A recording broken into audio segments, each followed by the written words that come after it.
tough loss today. Can you kind of reflect on the match and just where you're feeling mentally now? A lot of double faults look quite tough. The usual. No, I mean it's been a much better week for me than it's been in the last few months. So yeah, I can take positives out of that. I mean, obviously, it was difficult conditions for me. It was very slow out there. The court was playing very low and very slow. So actually, the opposite of what would be preferred for me. But you know, credits to him. He played a great match. I thought he was playing very aggressive, and you know, he's playing well. It was an even match until the third game of the third set when you had triple break point and you lost it. Do you think that kind of made a difference in the rest of the matchup? Like, was that a momentum changer for Diego? I think the momentum change was actually in the second set.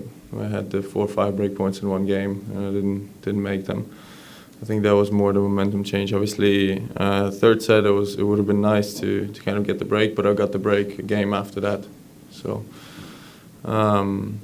yeah, I mean there's a lot of factors. I had a lot of chances which I didn't use early in the match, and you know, he kind of ran away with it. What is most striking to you about Diego's game, given his height?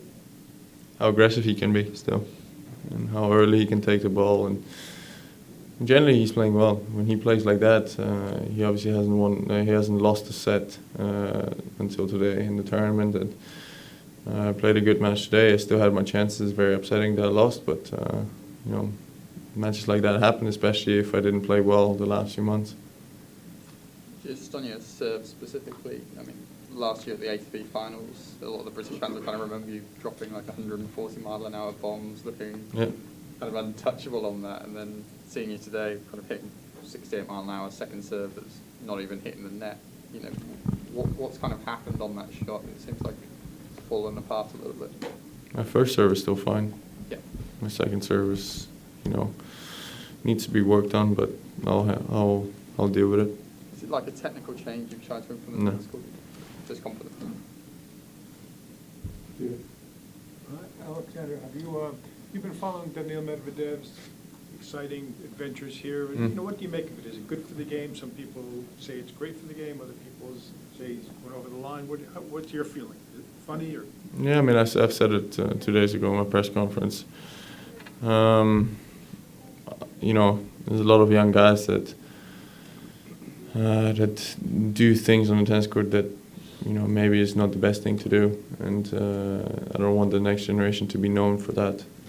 You know, I think a lot of the time Tsitsipas gets over the line with, you know, changing his shoes 15 times in a tournament, or going to the bathroom in the middle of the set, stuff like that. You know, is let your tennis racket talk for you, kind of. You don't need to do things to distract the opponent and kind of try to win that way. Medvedev is obviously going over the line a little bit now, but he's winning. He's in the quarterfinals, he's playing Stan, and at the end of the day, it all doesn't matter if you're winning. But yeah, I hope some of the next gen or the younger guys will kind of learn from the older guys like Roger and Rafa, who've been unbelievable over their career, and really let their racket talk for them, and not try to distract opponents, something like that. So you know, they're winning right now, and I hope that kind of changes in the next gen as well. When you had the point penalty and you had the discussion with the umpire, and you asked Diego if he heard it, and he said he didn't. Just what did you think of that moment? Yeah, I mean, the court violation is fine. I didn't even argue that, but neither of us heard me getting a warning in the first place. So I was like, okay, a warning is fine, that's no problem, but why am I getting a point penalty? He said he gave me a warning before, and I didn't hear it. Diego didn't hear it. I think most of the crowd didn't hear it. So, you know, okay, it happened. It's fine. But you know, I think the umpires next time should let me know about it. What did you think about him supporting you? No, it was not supporting. I just asked him, "Did you hear it?" He said, "No, I never heard it as well." So, I mean, he's not gonna lie about it. You know? no point in doing that. So, yeah.